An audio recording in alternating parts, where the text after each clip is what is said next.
아이들이 잠든 밤, 조용한 방 안에서 뉴스 한 줄이 눈에 들어왔다. 전 세계 중앙은행, 미국채보다 금을 더 많이 보유하다.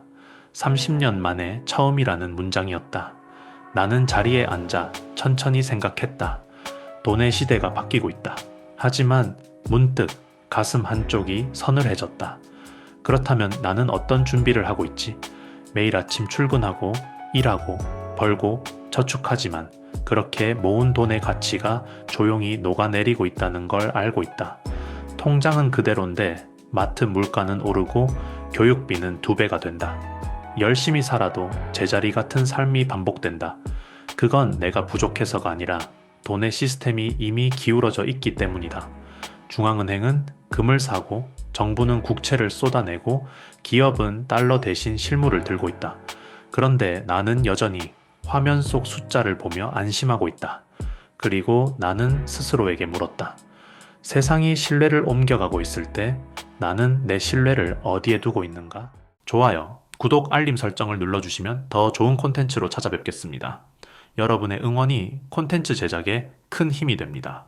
비인크립토가 전한 보고서에 따르면 2025년 지금 전 세계 중앙은행이 보유한 금의 양이 미국채를 넘어섰다. 중앙은행은 올해에만 900톤 가까운 금을 사들였고 이는 과거 20년 평균의 2배가 넘는 규모라고 한다. 7월에는 10톤, 8월에는 19톤. 그야말로 기록적인 매입 행진이다. 중앙은행이 금을 사고 있다면 우리 같은 평범한 사람은 무엇을 쌓아야 할까? 나는 이 질문이 이번 뉴스의 핵심이라고 생각한다. 돈을 찍는 사람들은 종이 대신 금을 들고 있다. 그건 통화 시스템의 신뢰 붕괴를 미리 알고 있다는 뜻이다. 그들은 알고 있다. 달러가 세계를 지배한 시대가 끝나가고 있음을, 이제 신용의 시대가 아니라 실물의 시대가 다시 돌아오고 있음을. 역사는 늘 같은 패턴을 보여준다. 20세기 초 근본 위제가 무너질 때 사람들은 달러를 믿었다. 그 후 닉슨이 금 교환을 중단하면서 세상은 실물이 아닌 신용 위에 서게 되었다. 그리고 그 신용의 위에 파생된 무수한 종이 자산들이 오늘 우리가 사는 금융 시스템의 뼈대가 되었다. 하지만 시간이 지나자 그 약속은 서서히 부식되기 시작했다. 무제한 돈 풀기, 부채의 눈덩이, 신뢰를 지탱해야 할 중앙은행마저 이제는 스스로 종이를 버리고 금을 사들이고 있다. 그건 하나의 신호다. 신뢰의 중심이 바뀌고 있다는 신호. 한 세대 전엔 국채가 안전자산이었지만 지금은 그 안전이라는 말이 더 이상 통하지 않는다. 국가의 약속보다 손에 쥘 수 있는 진짜 자산이 다시 선택받고 있다.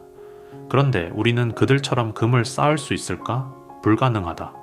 금은 무겁고 비싸고 이동이 어렵다.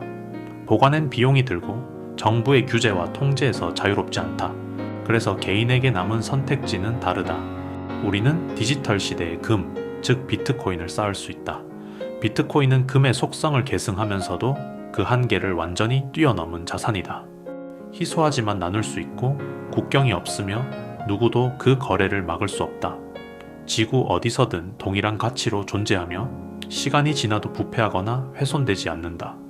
금이 물리적 신뢰의 상징이라면 비트코인은 수학적 신뢰의 상징이다. 금은 채굴로, 비트코인은 코드로 만들어진다. 금은 중앙은행의 금고에 묶여 있지만 비트코인은 네트워크 위에 흩어져 있다. 역사적으로 신뢰는 언제나 집중되어 왔다. 국가, 왕, 은행, 정부. 그러나 이제 비트코인은 그 신뢰를 분산시켰다. 어떤 한 사람도, 어떤 기관도 그 시스템을 멈출 수 없다는 점에서 비트코인은 단순한 자산이 아니라 신뢰의 구조 자체를 재설계한 존재다. 이건 단순한 세대 교체가 아니다. 중앙화된 신뢰에서 분산된 신뢰로의 대전환이다. 그건 기술의 진보가 아니라 철학의 진화다. 그래서 나는 이 변화를 금융의 혁명이 아니라 신뢰의 혁명이라고 부르고 싶다. 지금 중앙은행이 금을 사는 이유는 그들도 이 시스템이 끝나가고 있음을 알기 때문이다. 돈을 찍는 사람들조차 더 이상 종이를 믿지 않는다. 그들이 금을 쌓는다면 우리 같은 개인은 그보다 한 단계 더 자유로운 자산을 쌓아야 한다. 비트코인은 금처럼 인플레이션에 강한 방어막이면서 금이 가지지 못한 확장성과 이동성, 그리고 자율성을 가진 자산이다. 손에 쥘 수 없지만 누구도 빼앗을 수 없는 자산. 검열을 거부하고 국경을 초월하며 신뢰를 기술로 보존하는 체계. 그건 결국 금이 지키던 철학의 연장선에 있다. 인간의 욕망을 절제하는 구조, 권력의 개입을 막는 시스템, 시간이 보증하는 가치, 그리고 비트코인은 그 철학을 21세기 기술의 언어로 다시 쓴 것이다. 이제 신뢰는 중앙금고가 아니라 전 세계 수백만 노드 위에서 뛰고 있다. 그건 인간이 만든 최초의 거짓말 없는 금융 시스템이다. 즉 비트코인은 금처럼 인플레이션에 강한 방어막이면서 금이 갖지 못한 확장성과 이동성을 가진 자산이다. 손에 쥘 수 없지만 누구도 빼앗을 수 없는 자산. 국경을 넘고 검열을 벗어난 신뢰의 네트워크. 그건 결국 금이 지키던 철학의 연장선에 있다. 생각이 그 문장에 멈췄다. 돈을 찍는 사람들은 금을 사고 돈을 잃기 싫은 사람들은 비트코인을 산다. 이건 단순한 투자 이야기가 아니라 미래의 신뢰를 어디에 둘 것인가의 문제다. 비트코인은 우리에게 묻는다. 누가 당신의 돈을 정의하는가? 당신의 시간과 노동의 결과를 누가 마음대로 평가절하할 수 있는가? 그 질문 앞에서 나는 깨달았다. 비트코인은 투기 수단이 아니라 통제받지 않는 신뢰의 실험이며 인간의 자유를 지키는 기술이라는 것을 과거엔 금이 신뢰의 중심이었다. 그러나 그 신뢰는 언제나 권력의 손에 있었다.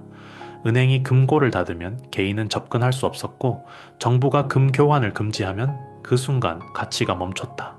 비트코인은 그 질서를 거부했다. 누구의 허락도 필요 없는 시스템. 전쟁이 나도 정치가 흔들려도 코드는 그대로 작동한다. 그건 단순한 화폐가 아니라 신뢰의 주권을 되찾는 인간의 실험이다. 2100만 개. 그 안에는 탐욕이 아닌 절제의 원리가 있다. 더 찍을 수 없고 누구도 조작할 수 없다. 그 안에 존재하는 건 공정, 자유, 그리고 시간의 무게다. 나는 그 단단함을 믿는다. 가격이 오르기 때문이 아니라 그 구조가 거짓말을 하지 않기 때문이다. 세상이 불안할수록 나는 점점 더 이 신뢰의 체계가 필요하다고 느낀다. 비트코인은 나에게 단순한 투자 수단이 아니다. 그건 무너지는 신뢰 위에 세워진 새로운 언어다.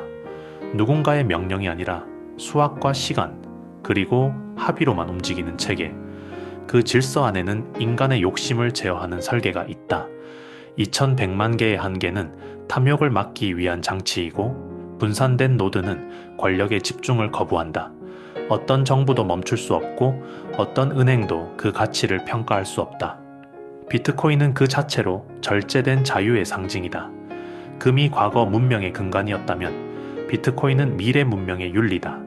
신뢰가 무너진 시대에 누구도 거짓말할 수 없는 구조로 존재하는 유일한 자산. 그건 단순히 돈이 아니라 진실을 증명하는 코드다. 비트코인은 부자가 되기 위한 도구가 아니라 진실을 보존하기 위한 기술이다. 돈이 무한히 찍히는 시대에 시간의 가치와 인간의 노동을 지키는 최소한의 방파제. 그건 더 이상 선택이 아니라 스스로의 자유를 지키기 위한 생존의 언어다. 나는 그 원리를 믿는다. 그 믿음은 가격이 아니라 질서에 대한 신념이다. 비트코인은 인간이 만든 최초의 거짓 없는 시스템이며 그 안에는 자유, 공정, 절제, 신뢰라는 사라진 가치들이 여전히 살아있다. 그래서 나는 오늘도 비트코인을 쌓는다. 그건 숫자가 아니라 내 신념의 무게다. 이건 단순한 자산이 아니라 자유를 선택한 기록이며 거짓 위의 세상에서 진실을 붙드는 행위다. 오늘도 아빠는 퇴근 후 비트코인을 산다.